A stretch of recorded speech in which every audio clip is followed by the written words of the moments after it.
Lectura del Santo Evangelio según San Marcos. En aquel tiempo enseñaba Jesús a la multitud y le decía: «Cuidado con los escribas, les encanta pasearse con amplios ropajes y recibir reverencias en las calles. Buscan los asientos de honor en las sinagogas y los primeros puestos en los banquetes. Se echan sobre los bienes de las viudas, haciendo ostentación de largos rezos. Estos recibirán un castigo muy riguroso». En una ocasión Jesús estaba sentado frente a las alcancías del templo, mirando cómo la gente echaba allí sus monedas. Muchos ricos daban en abundancia. En esto se acercó una viuda pobre y echó 2 moneditas de muy poco valor.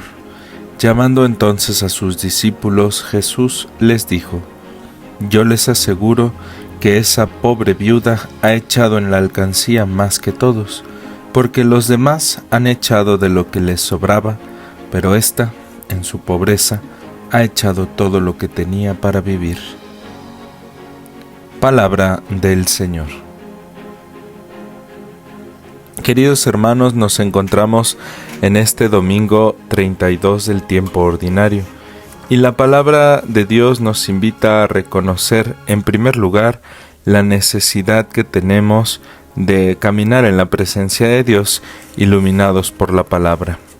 Por eso, el Salmo 145 nos invita a reconocer en primer lugar la fidelidad de Dios, que hace justicia a los que viven en la opresión, que proporciona pan a los hambrientos y libera a los cautivos. Muchas veces nos preguntamos por qué Dios no interviene más directamente en la historia, en medio de los problemas, en medio de las dificultades, evitando catástrofes o ayudando a los más necesitados. Y es que en realidad Dios sí ayuda a todos, hace generosa la tierra en la que vivimos y provee a todos de lo necesario para vivir. Sin embargo, existen algunos entre nosotros que poseen más de lo que necesitan, que acaparan los bienes produciendo situaciones de injusticia. Por eso los bienes pareciera que no alcanzan, pareciera que vivimos en un mundo hostil, difícil, árido, insuficiente, y sin embargo lo único que es árido e insuficiente es nuestro corazón. Por eso el tema de este domingo es la generosidad. Por eso las palabras del Evangelio son tan duras con los escribas, que se fascinaban de la imagen que tenían en los banquetes y en las sinagogas, pero no se esforzaban por vivir auténticamente la comunión, misma que es responsabilidad de todos. Esa es la tarea. Pero el rostro material de esa comunión implica que seamos solidarios. La generosidad implica también nuestras dimensiones más concretas: la comida, el agua, el dinero para sustentarse. La justicia implica reconocer la tensión que existe por una parte entre la libertad de las personas, cada quien puede hacer lo que quiere, pero al mismo tiempo también de dar a cada uno lo que le toca. Por eso tenemos que vivir siempre con orden en el corazón y en la mente, para no solamente dar de lo que nos sobra, para no regalar los bienes que consideramos indispensables en nuestra vida, sino para realmente comprometernos con los demás. Por eso tenemos que aprender de la mujer del Evangelio a dar nuestra vida, nuestro tiempo, todo lo que somos.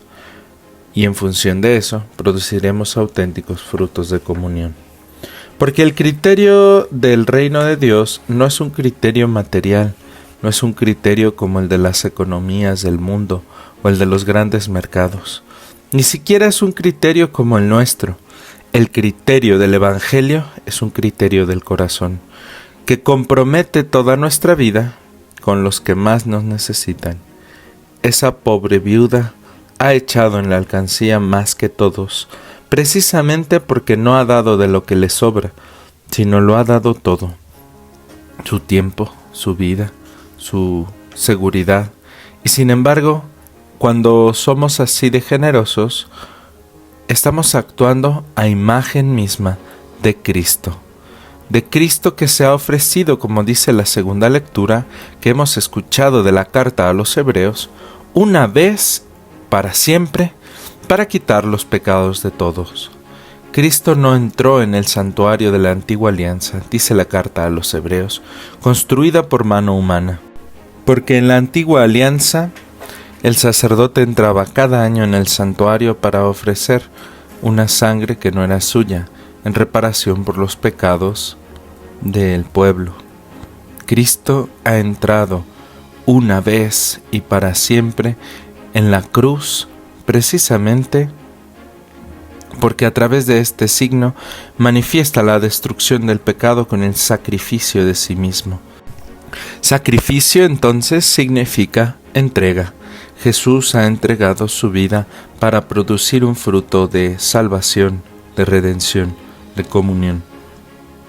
Cristo se ha ofrecido una sola vez para quitar los pecados de todo, y así se manifestará por segunda vez, ya no para quitar el pecado, sino para incorporar en su reino de comunión a todos los que en él tienen puesta su esperanza.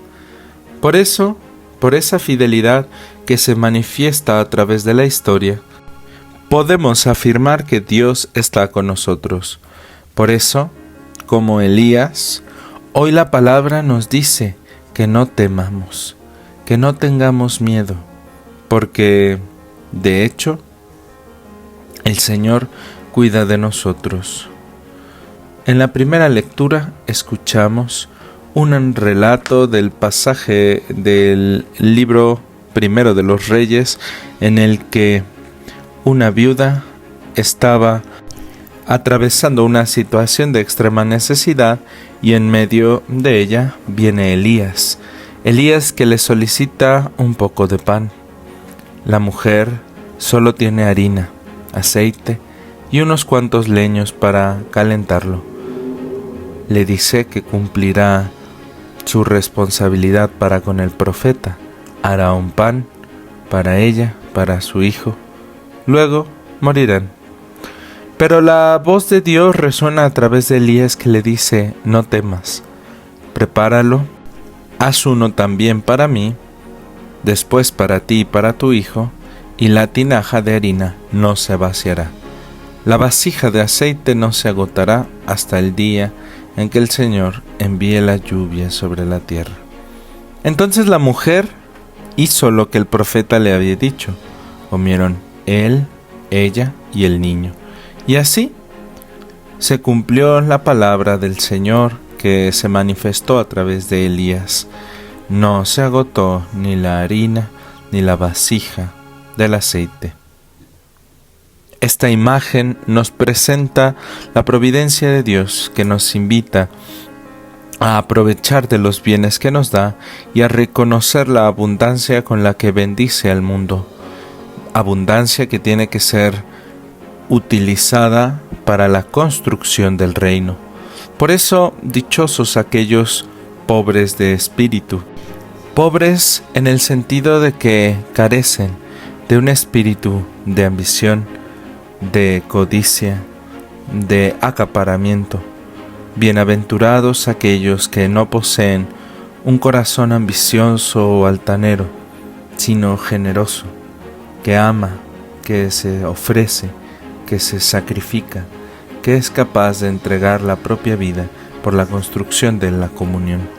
Por eso tenemos que estar agradecidos con el Señor, que ha manifestado su amor a través de Cristo y que nos invita a todos a solidarizarnos con los más pobres, con los más necesitados, con aquellos que no tienen lo necesario para vivir o para sustentarse, para que a través de todos se manifieste el gran amor de Dios, que es generoso y que recibe a todos sin importar su esfuerzo, que no mira como hacen los hombres, sino que ve en lo profundo del corazón y reconoce la autenticidad de sus seguidores.